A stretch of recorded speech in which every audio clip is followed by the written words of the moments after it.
Hello there. You're welcome once again to Grandelve Tutorials. In a very previous video, we placed that we will definitely prove to you the conjecture made.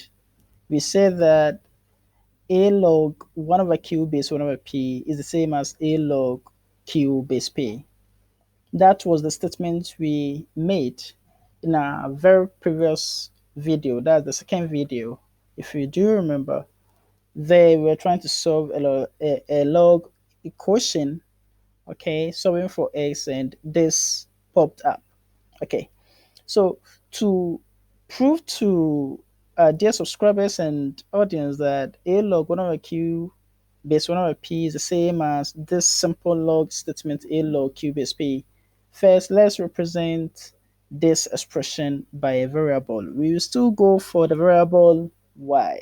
Yes, so let y equal to a log 1 over q base 1 over p.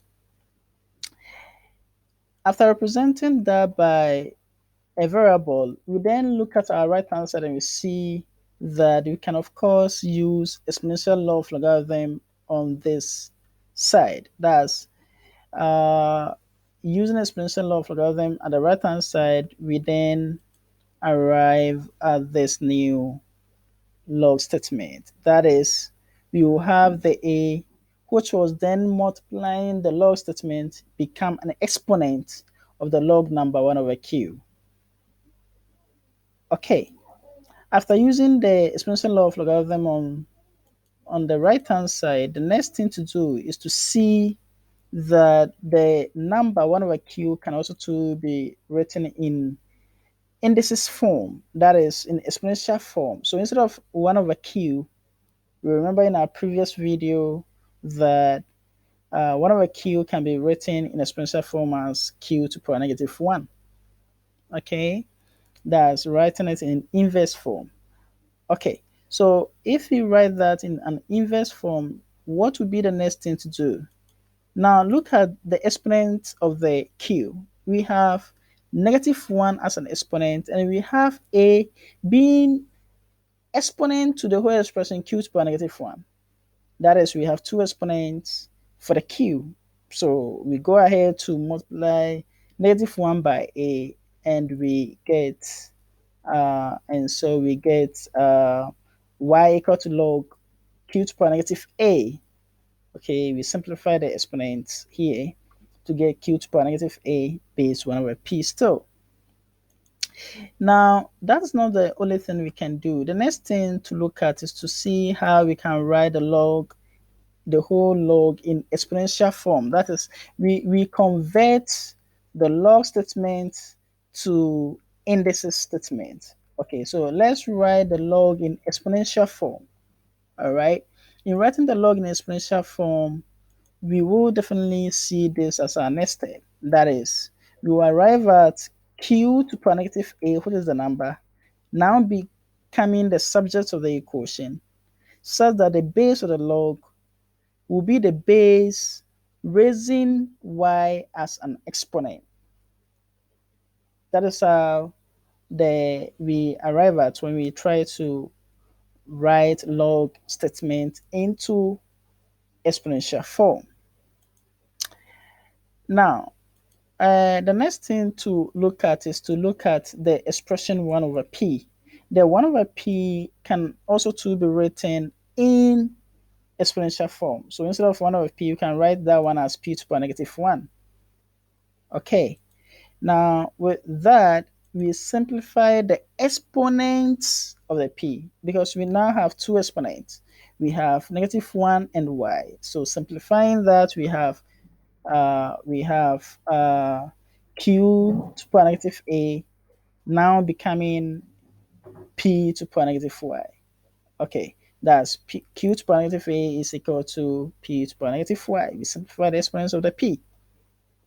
At this point, you may think that there's no way forward, okay, because the expressions to solve it algebraically by looking at or using indices technique by looking at bases. The bases are different. We have q and p. Exponents, the exponents are different. We have a and negative y.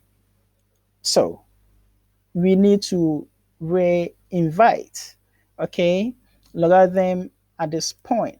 Okay, so let's take logarithm base p at both sides of the equation.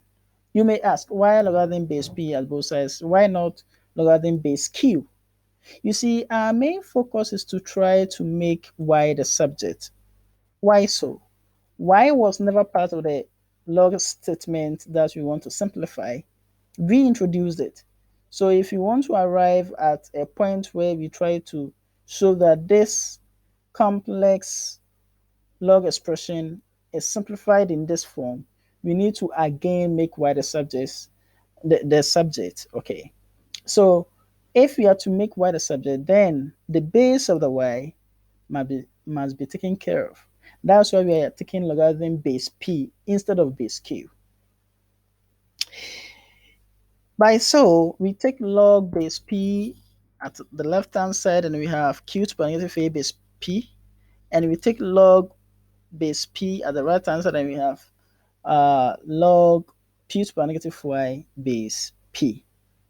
Now, at this point, you bear me out that we can then apply exponential law of logarithm again at both left hand side and right hand side, so that the exponents, okay, then comes out to multiply the log expressions. In so doing, we look at the right hand side and we see log p base p.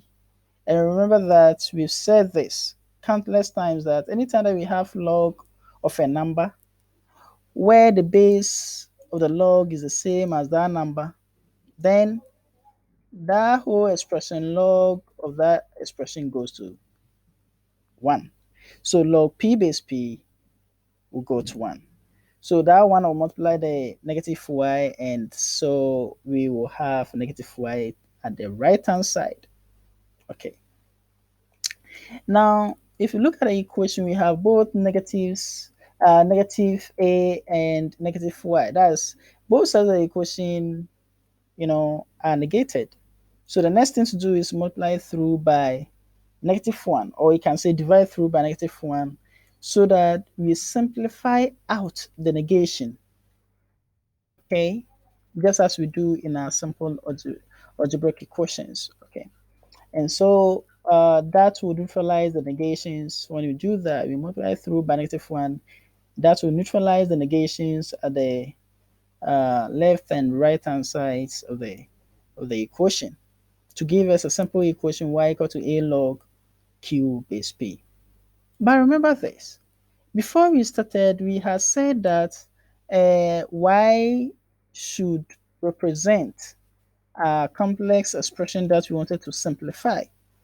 Okay, so at this point, since y is said to represent this complex expression a log 1 over q base 1 over p, and since y is not the subject of the new equation, we conclude that we can put this statement in place of y.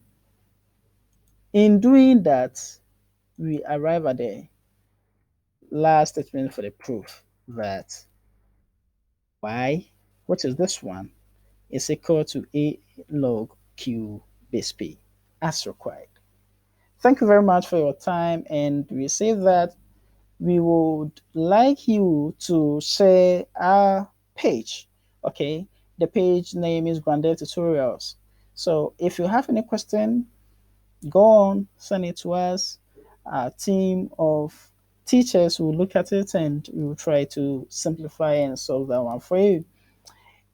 And subscribe to Grandelve Tutorials. Okay, we look forward to your subscription and we look forward to your questions as well. If you have any comment or suggestion, please don't hesitate to inbox us. We look forward to that too. Thank you for your time, and